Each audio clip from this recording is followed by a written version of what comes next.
So I just finished watching the most recent episode of Digimon BeatBreak. I'm flabbergasted.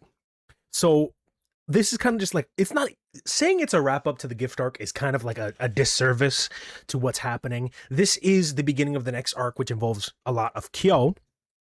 And I'm telling you, this first episode of this new arc is phenomenal. So we get introduced to this new guy, Sojiro. I think that's what his name is. We get introduced to this new guy. Hold on, no. Let me back up. Like they're doing like a little surprise party for Kyo. And one very important thing that they do is they make like a little cake, right? A little cake with little versions of themselves on the cake. And Kyo has this flashback. He has this flashback to him, and I'm pretty sure two to three other people having a very similar celebration. And he seems to have a really impactful flashback. And then we have like more of the cute little things, and then we cut to Rose, Chairman Wong, and Ginjo, who's a new gold star. And they're talking about this, white cube, which was in the space that they just finished beating off Belphemon. Whoa. They just finished defeating Belphemon in, which is where the gift arc's climax was. Chairman Wong says, Rose, I want you to go investigate it, and then we'll deal with it later. Chairman Wong says, the only people that know about the cube are me, you, and Ginjo, and we're the only people that know, and you have to keep it that way. Rose says, okay, and Rose goes to go investigate. Ginjo says some very suspicious stuff, specifically saying, Chairman Wong says, we're so close to finishing the project for the Shangri-La egg. And then after Rose leaves, Ginjo, I think his name's Ginjo, says, we needed Tomoro's brother's E-Pulse and the white cube in order to finish this plan. This is the important part. And I was already... Like I'm saying, this episode was bang, bang, bang. I'm going to get into it after I finish covering everything because I want to do my theories. After all that, we see Rose go investigate, and that guy who was with Miharu, who was like her helper and had like a weird water power, we now know that he probably had a Splashmon. He gets the cube before Rose does, and he goes off somewhere. We cut to high-intensity prison where a person who's accused of murder and something else breaks out of prison with the help of an ultimate level Marine Devimon. That Marine Devimon proceeds to cold heart like at least 6 people and escape. We soon find out that this guy was given a baby Digimon by the guy who took the white cube. I don't know any of their names. They're brand new characters. And he said, I'm very impressed that you're able to raise this Digimon from being in training all the way up to an ultimate in the short amount of time that you've had it. Rose is still following them, figuring out what's going on. And when Rose sees this new guy, she knows him as the former water star. And she's like, what is he doing here? I thought he died 5 years ago. Crazy. The guy gives the former water pillar the white cube. And when he puts that shit on, a image of a white serpent erupts out and like kind of attacks him, while the white cube and the chain that it's connected to kind of like connect to his arm. Super cool. And then he fights Rose. Now, Rose, I do feel like she was a little underutilized in the previous arc, but she gets jumped by 2 Ultimate Digimon at first, the Marine Devimon, and then the Splashmon that he then corrupts with his E-Pulse, because apparently the white cube is a source of infinite E-Pulse. He takes control of the Splashmon as well, so now he's commanding 2 Ultimate Digimon, which Rose says should be impossible. He then jumps Rose with those 2 Digimon, and her Lilamon are fighting. And, she uses her E-Pulse and manages to beat back the 2 Ultimates. But then the former water pillar, I think his name's Sojiro, or Soji, something like that, SHO something, right? He then uses his power to pick his Digimon back up, cut off Lilamon's arms, and then proceeds to take Lilamon, push his impulse into her, and take control of her. I'm sorry? What? And then Lilamon, under the control of this new guy, attacks Rose and drains all of her E-Pulse, cold-hearting her. What? Absolutely ridiculous. I'm going to go back a little bit because this was also a very important scene. So after the little birthday party, or like the little celebration, Kugermon says, oh, you used to be very lonely, Kyo. Even though you would prefer to be alone, you always wanted a family. And then Kyo gets this flashback to when he's a little kid. I was like, oh, cool, little baby Kyo. And guess who we fucking see? We see Tomoro's grandpa looking at Kyo. So there's this strange connection. And I'm pretty sure that Tomoro's brother was also connected to Kyo in some way. I don't know how. There's so many revelations happening back to back.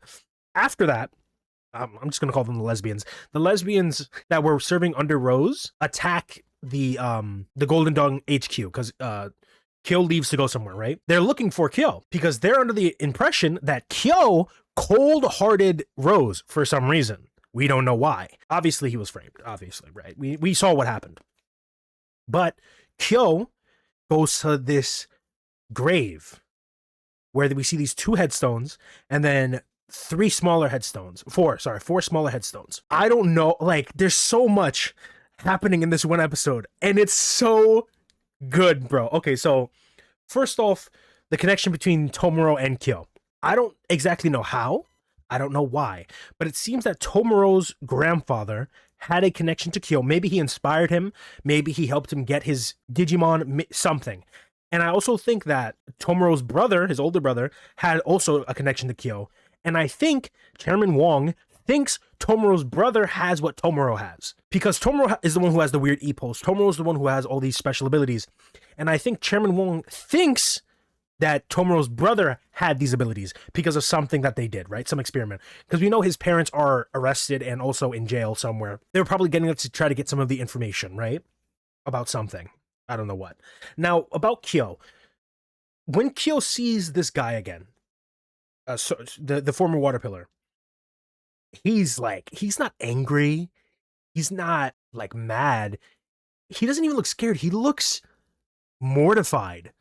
He's looking at him, he's like, oh my God, how are you here? He has like this intense look of like, I don't know how to describe it.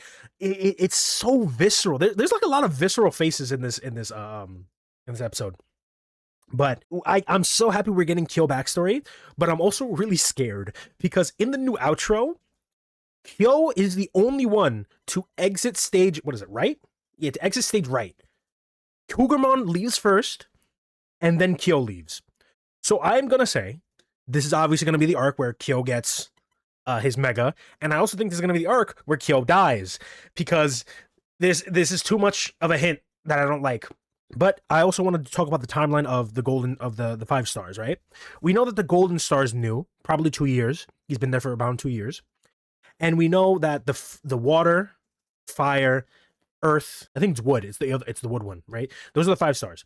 We know the gold one was replaced very recently because Kyo left 2 years ago. And if they thought he was dead for 3 years, no, if they thought that the other guy was dead for 5 years, that means if Kyo left for 2 years, that means that incident, whatever would cause him to die, actually happened 3 years from when Kyo left. And since I think we saw at least 2 other people in that little birthday celebration or that little party of the Golden Stars, my guess for the members at the time of whatever that incident was, it was Kyo, the water guy, I think the fire guy that we have now, a different plant guy, and a different earth guy.